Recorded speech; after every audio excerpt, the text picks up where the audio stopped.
Acara pernikahan 3 anggota keluarga pengantin di Semarang, Jawa Tengah terkonfirmasi positif COVID-19. 2 orang meninggal dunia dan 1 orang lainnya dirawat di rumah sakit.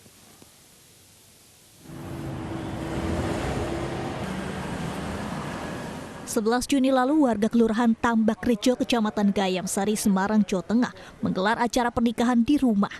Acara digelar tanpa ada resepsi, hanya ijab kabul yang dihadiri keluarga serta tetangga mempelai. Beberapa hari pasca acara tersebut, adik laki-laki dan ibu pengantin perempuan meninggal dunia. Sementara ayah mempelai perempuan dirawat di Rumah Sakit Kota Semarang. Berdasarkan hasil tes virus corona, ketiga anggota keluarga tersebut positif COVID-19. Beliau-beliau yang meninggal dan masih di rumah sakit memang punya riwayat penyakit. Bapaknya itu paling berat asam urat, itu penyakit umum bapaknya. Kalau ibunya memang infeksi rahim. Sebelumnya dalam keterangan pers, Wali Kota Semarang menyebutkan jika ada tambahan kasus COVID-19 baru dari klaster acara pernikahan.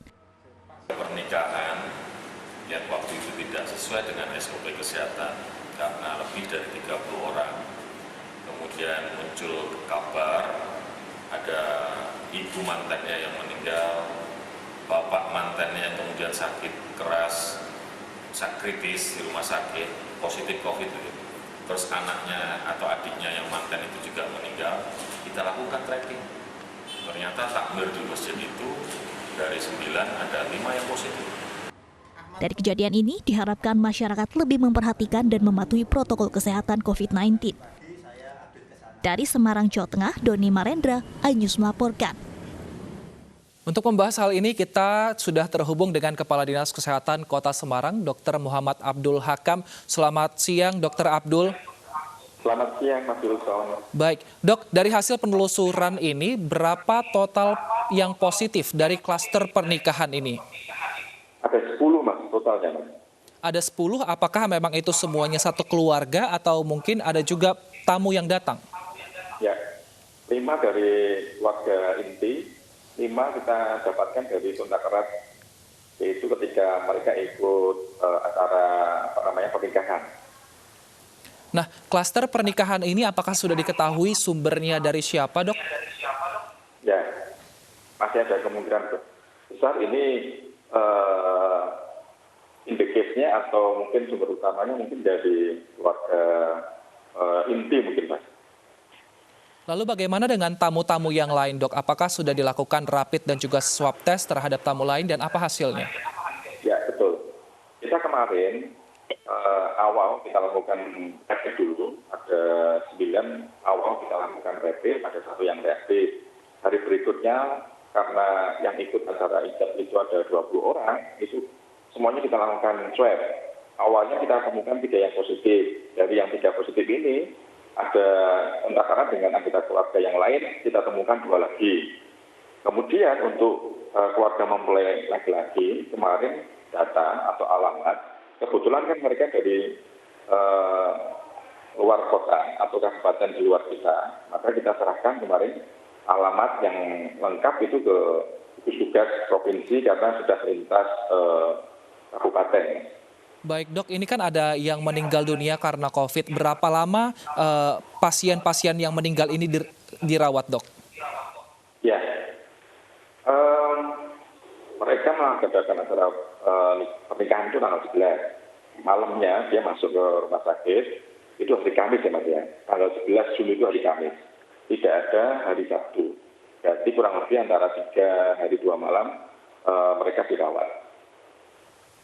Baik, terima kasih Dr. Muhammad Abdul Hakam atas waktunya, Kepala Dinas Kesehatan Kota Semarang. Semoga ini tidak terjadi lagi sehingga keluarga ataupun yang ingin mengadakan pesta pernikahan ini bisa dengan tenang menjalaninya. Nah, tapi bagi Anda yang ingin berencana mengadakan pesta pernikahan di era new normal, ada sejumlah protokol kesehatan yang harus dipatuhi agar kejadian di Semarang ini tidak terulang kembali.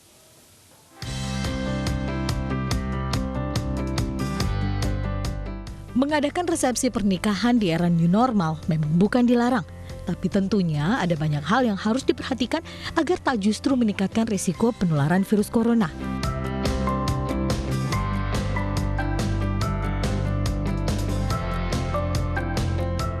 Kementerian Agama telah mengeluarkan kebijakan baru terkait pelaksanaan akad nikah. Melalui surat edaran bertanggal 10 Juni, Kementerian Agama mengizinkan akad nikah digelar di rumah atau gedung pertemuan dengan sejumlah syarat. Protokol kesehatan menjadi acuan utama. Bahkan, penghulu diizinkan untuk membatalkan prosesi bila pelaksanaan akad nikah tidak mengikuti aturan yang disyaratkan. Langkah ini disambut pelaku bisnis penyelenggara pernikahan dengan menyiapkan sejumlah protokol kesehatan dan keamanan di resepsi pernikahan. Di antaranya protokol wedding organizer, hotel, catering, dekorasi, fotografi, kartu undangan, hingga protokol MC acara. Kasus corona di Indonesia masih terus bertambah. BKKBN mencatat terjadi peningkatan kehamilan selama pandemi COVID-19. Tercatat 400.000 kehamilan tak direncanakan di masa pandemi dan diperkirakan ada lebih dari 420.000 bayi lahir di tahun 2021. Informasi selengkapnya bisa Anda saksikan di Prime Show with Ira Kusno yang akan disiarkan live Kamis 25 Juni 2020 pukul 18.30. Boleh, nikah boleh, tapi hamil jangan. Ingat ya ibu-ibu, sekali lagi tunda hamil dulu. Papa, tunda saja dulu. Oke.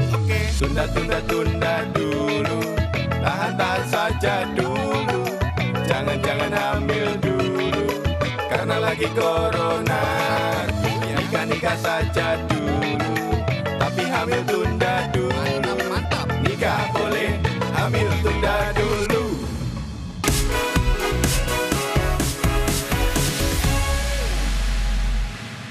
Dan pemirsa, usai sudah iNews siang hari ini, namun sebelumnya kami ajak Anda untuk meringankan beban saudara-saudara kita yang membutuhkan bantuan bersama MNC Peduli. Anda bisa menyalurkan bantuan melalui rekening Yayasan Jalinan Kasih, seperti yang tertera di layar televisi Anda. Pemirsa, saya Wilson Purba undur diri. Terima kasih atas kebersamaan Anda. Tetaplah di rumah dan jika keluar rumah tetap gunakan masker. Sampai jumpa.